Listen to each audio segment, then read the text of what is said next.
My friends also, by the way, Zach, Alex, thank you, fellas. His girlfriend, Lauren, who's a great golfer, I have to tell you, top of the line. And her daughter. Hi, Finley, how are you? Finley, her daughter. And his brother, Robert. Robert, you're much better looking than Steve. And his sisters, Amy and Susie. Thank you. Thank you both. His daughter-in-law, Sophie. Hi, Sophie. His brother-in-law, Gary. Oh, there he is. Oh, hello, Gary. Thank you. And his sister-in-law, Elaine, and also many others. Thank you all very much. I also want to thank our great Vice President, J.D. Vance, Secretary Marco Rubio. And Marco, we're having a big day. I think, Marco, we'll find out. We're having a big period of time. I think that this is potentially a great time for our country in solving a lot of problems that we inherited that we should have never had, frankly. Attorney General Pam Bondi, who's incredible, and Senator Lindsey Graham is. Oh, Senator Graham, where are you? Where is Senator Graham? Hello, Lindsey. Steve is a graduate of some great schools, including Hofstra University, where he studied political science and law. After graduating, he entered the real estate business, co-founding the Stellar Management Company in 1985 and launching a legendary career. You know, he started off in a law office. In fact, he was one of my young lawyers. And I said, that guy's smart, but he just started. It was a very smart firm, Dreyer and Traub. Killers. They were total killers. They said, he's worse than all of them. But people don't know that. They think he's a nice guy, Pam. Not that nice, actually. But he is something. Steve quickly established himself as one of the toughest, smartest, and best negotiators in the business. In 1997, he founded the Witkoff Group, which now owns dozens of the most beautiful and iconic properties in the entire world. He's owned some incredible properties. As a businessman, he's admired and respected by all. And now Steve is putting his talents to work for America as special envoy to the United States and making a lot of progress. Our country is blessed to have a negotiator of such skill and experience who really selflessly steps up to the plate, puts himself forward all the time. Over the past few months, Steve has already helped negotiate the return of dozens of hostages from Gaza, and they come in and see me, many of them, and they are so thankful to Steve. And also hostages from other parts of the globe. He's met with President Putin, Prime Minister Netanyahu, representatives of Iran, and many other places. He is meeting with people that he never really thought he'd ever meet just a few months ago. And he's figuring it out. It takes him about an hour to figure it out. After that, he's brutal. He does a great job. He's working tirelessly to end the bloody and destructive conflicts, and one in particular with Russia and Ukraine, and where you're losing 5,000 young people a week on average, Ukrainian soldiers, Russian soldiers, and people in towns and villages that are being killed. We want to bring it to an end, and we're working. Steve is in the Middle East, where I think we're having some very good success, and you'll be hearing about it as we go. We had tremendous success over the last month, and we're taking the word of the Houthis, but they didn't want any more, and I understand that. And they have decided that they don't want to do this anymore. So I'm proud to have him as a friend. Steve's a very fantastic guy. I picked him out of a lot of people. I had a lot of choices. But I said, we need somebody with two things, a great personality and somebody that could negotiate. And he's got both of them in spades. He's also really smart. So I want to thank everybody for being here. And I want to, very, very importantly, I want to say to Marco Rubio that you're swearing in a very important person. And Steve reports to Marco. I said, Steve, you better do a good job of Marco. He will fire you so violently you have no idea. But Marco, if you could administer the oath. Thank you very much, Marco. Thank you, Steve. Thank you, Mr. President. Thank you. Let's stand in front of you. Raise your right hand. I state your name. I, Steve Witkoff, Do solemnly swear do solemnly swear that I will support and defend that I will support and defend the Constitution of the United States the Constitution of the United States against all enemies, against all enemies, foreign and domestic, foreign and domestic, that I will bear true faith and allegiance that I will bear true faith and allegiance To the same. to the same, That I take this obligation freely, that I take this obligation freely without any mental reservation without any mental reservation or purpose of evasion, or purpose of evasion, and that I will well and that I will well and faithfully and faithfully discharge the duties of the office discharge the duties of the office on which I am about to enter. on which I am about to enter. So help me God. So help me God. Congratulations.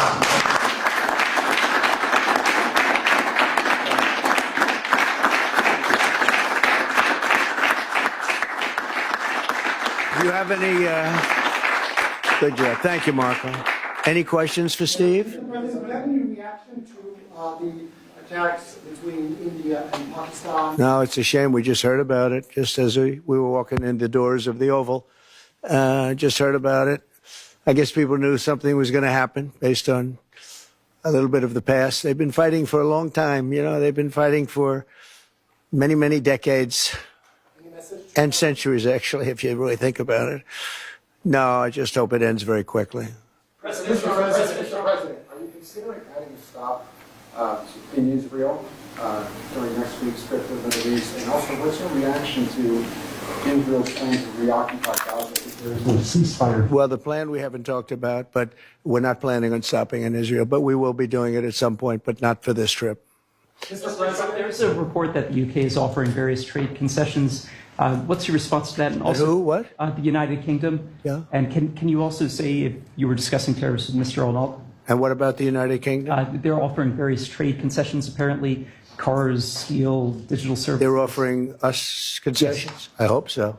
President, you're saying that They do want to make a deal very badly. Did you say your guests here, are you discussing tariffs or business?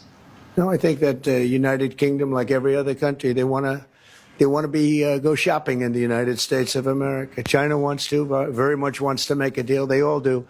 But yeah, I would say that every country wants to make a deal, and not the ones they had in the past where we were like, look, we were being ripped off by every country practically without exception in the entire world. And those days are over. Those days are over. And, you know, I said before in our meeting with the new and very talented Prime Minister of Canada that we have some very big announcement to make. It's not about trade. It's about something else, but it's going to be a truly earth-shattering and positive development for this country and for the people of this country. And that'll take place sometime within the next few days. President, are there any plans for Mr. Witkoff to travel once again to Russia? And as you mentioned in your remarks, he's traveled to Russia on a number of occasions. He's met with President Putin. What type of progress is being made as it relates to all of those visits that he's made to Russia? I think a lot, because I think Russia wanted to take all of Ukraine and they've stopped. That's a lot of progress, you know. It's small. It's a portion of Ukraine. But no, I think a lot. I think if we weren't here, they would be right now fighting to take the whole country, and they're not doing that. So I think that's a lot of progress. Mr. President, please. Does it frustrate you that Russia continues to attack civilian areas inside Ukraine without any reservation? It leads to scores of casualties almost on a daily basis. I don't like anything about that war. It's a war. I don't like anything about it, and I'm not happy with that. No, not at all. Not even a little bit. Yeah. President, you've said the Houthis are backing down. We're seeing conflicting reports that they plan on continuing to attack Israel in support of Gaza. Does that change the equation? No, I don't know about that, frankly, but I know one thing. They want nothing to do with us, and they've let that be known through all of their surrogates, and very strongly. You said that all hell would break loose if the rest of the hostages weren't released. Is there a hostage deal that's imminent? And are you talking to Netanyahu right now about their plan to level the rest of Gaza? We're talking to him about a lot of things right now. This is really crunch time. I would tell you, for Iran and for their country, this is a very important time for Iran. This is the most important time in the history of Iran for Iran. And I hope they do what's right. I'd love to see a peace deal, a strong peace deal. They cannot have a nuclear weapon. But I would say that this is the single most important period in the history of Iran, which is a long history. And we want it to be a great country. Let it be a tremendously successful, rich country. They have everything you need. The people are incredible. They have vast amounts of oil and assets.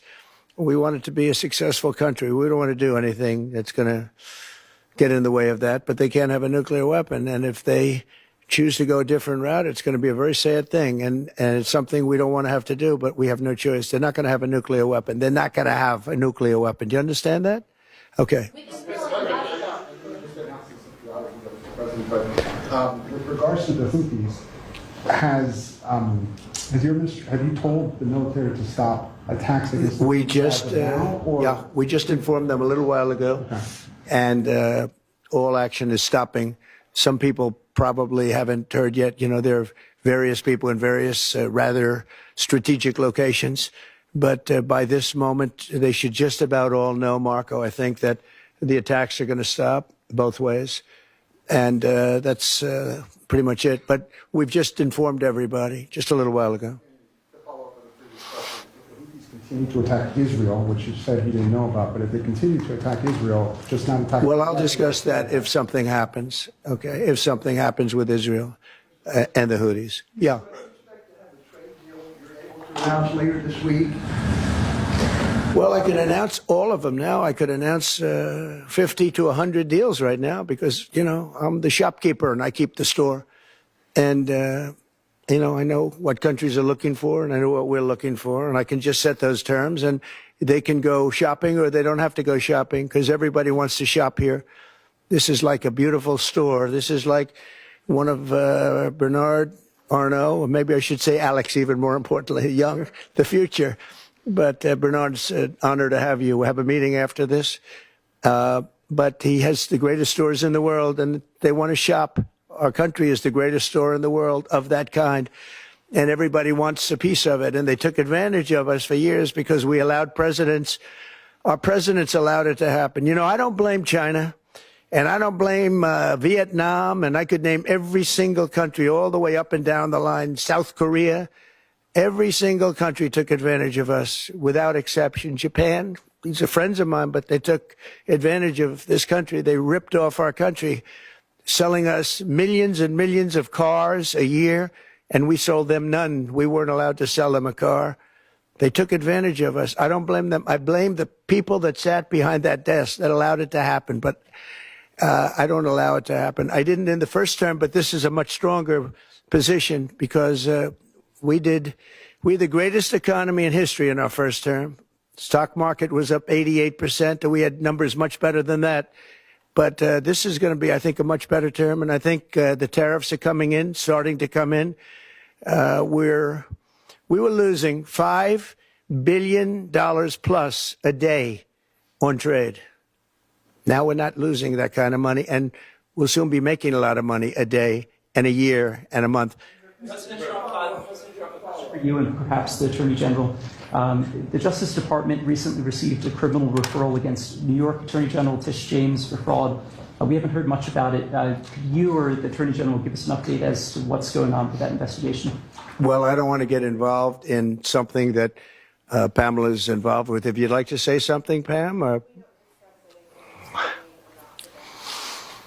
I can say unrelated to that, she's a disaster for New York. She's a horrible, horrible human being. And I think she's a total crook. There's no question about it. But that's just my opinion. Pam's going to have to do what she wants. She's a very bad person. She's a very, very bad person who campaigned solely on, I'm going to get Donald Trump over and over again. She's a sick person. But that's has nothing to do with what Pam does. Pam is going to do what's right. She always does. I've known her a long time. Yeah, go ahead, behind you. Thank you. On Gaza, you said there's been progress in the Middle East. But at the moment, as a colleague said, in Israel, Netanyahu is saying he now wants to conquer Gaza. Is there any prospect of any movement on that? Are you happy with what Netanyahu Well, we've done very slowly because we want to try and get as many hostages saved as possible, and we've done a good job in that regard. 2 weeks ago, I had 10 hostages come in, and they thanked me profusely. And I said, you have nothing to thank me about. What they went through is incredible. They lived in a pipe. You know, they keep hearing about caves. It was a pipe, 3.5 feet high. And they didn't know if they were going to breathe. They didn't know if they were going to live to the next day. They lived like hell. I couldn't believe the stories I was hearing. And and they weren't grandstanding. These were people that were seriously mistreated. One was in for 512 days. One was in for 361, I guess, days. And one was in for a shorter period of time. The stories were unbelievable. I said, how many people are left? How many are left? They said 59. I said, oh, wow, that's more than I thought. They said, well, only 24 are living, but now it's 21. That was a week ago. Now it's 21 are living.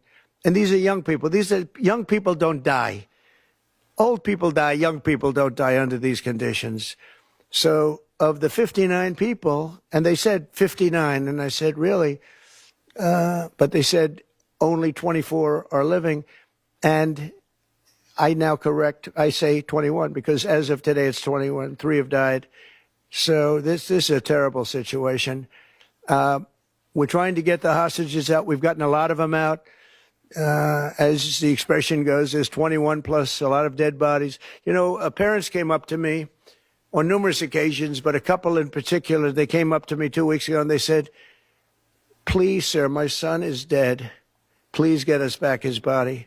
They wanted his body. He's dead. They know he's dead. They wanted his body as much as you would want the boy if he was alive. It's a very sad thing. Thank you very much, everybody. Thank you.